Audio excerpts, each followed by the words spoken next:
Hello and welcome to this Profit Protector Pro video. Today I'm going to be talking about some things to consider when you set repricing strategies from an FBA standpoint. Now, the best strategies to use will be any of the algorithmic ones that are made for FBA, or of course any of the rule-based. Those are kind of universal and they'll work regardless of your fulfillment method. Now, obviously, if you want to get the best out of Profit Protector Pro, my advice to you would be to go for algorithmic. So this is any of them from the super aggressive dominator down to the passive profit maximizer. Now, all of them work amazingly in their own ways. Of course, it depends on your goals and what you're also looking to do on the listing. You kind of have to combine the two to find the strategy that fits perfectly for you.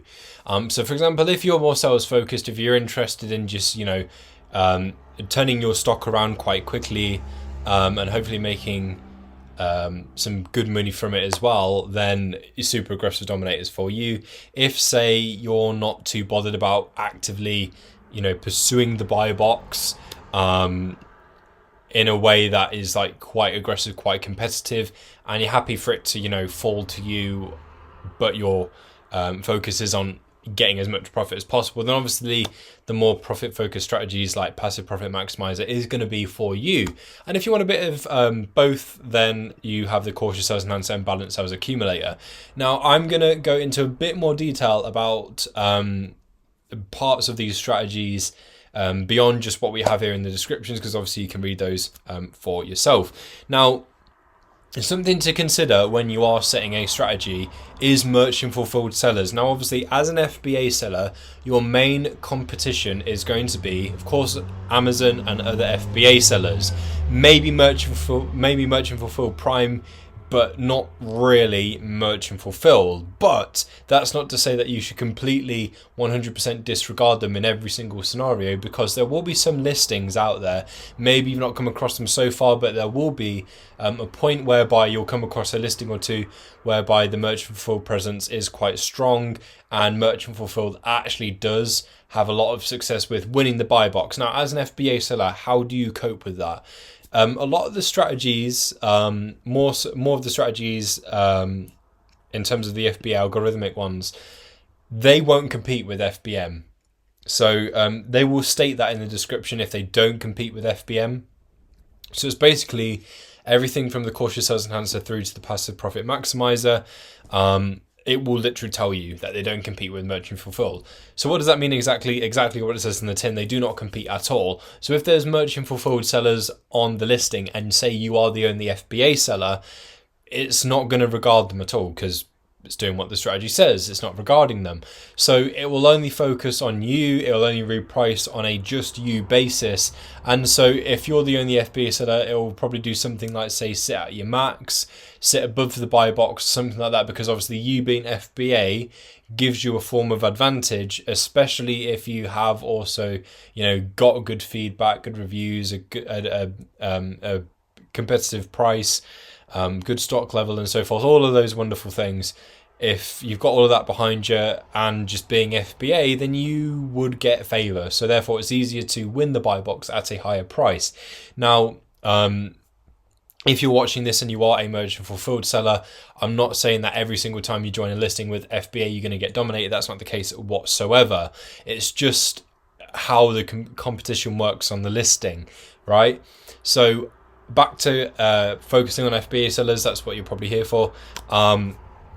FBA, you want to be able to have the opportunity to consider FBM where necessary. And this is where I would recommend using the balanced sales accumulator or one of the aggressive strategies. So let's say, for example, you're using the cautious sales enhancer and you're on a listing where it's all merchant fulfilled. It's not considering them because obviously why would it? It doesn't say they will do so in the description.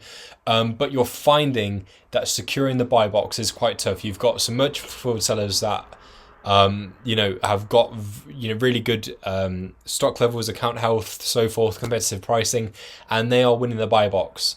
You win it for a time, but they also then win it and they run away with it, and you don't want that because you want to make sales. You want to make money. Now, you need a strategy that's also going to consider merchant fulfilled in that case, which is why it's worth taking this into consideration when you choose a strategy. So, Balanced Sales Accumulator will consider merchant fulfilled only when absolutely 100% necessary. So, as I say, these strategies, they will focus on FBA. That's their standpoint. But these three that I mentioned will also consider merchant fulfilled where it's necessary. So they're not just going to drop and, reprice against any old merchant fulfilled seller. It's got to be very persistent ones where they continually win that buy box. They're quite tough in the way that they compete.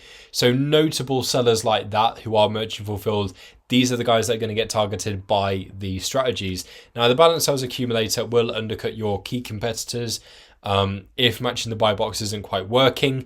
And of course, this will be merchant fulfilled again if you have the sort of competition that I described a short while ago. Aggressive strategies will be a little bit more inclined to compete with merchant fulfilled because if a merchant fulfilled seller has the buy box, then it will go under it and win it from them. So they're going to be a bit more inclined to do so. But again, they don't just drop sort of like as and when, like whenever. They will do it when it's necessary. So this is the power of these algorithmic strategies. They will assess your scenario on listing. They will keep sort of like checking for what's going on. They'll look at the pricing history, patterns, trends, how the buy box is won, how it rotates around. If there's a particular seller that keeps winning it back, it will assess all of these things. And the longer you keep an algorithmic strategy on a listing, the more it learns. So that's something that's to consider if you want a strategy that is still pioneered towards FBA, but you want to be able to sort of like go for merchant fulfilled sellers. If you really need to, then consider the Balanced Sales Accumulator or either of the aggressive strategies. Hope this video was useful. Thank you for watching, and I'll catch you soon.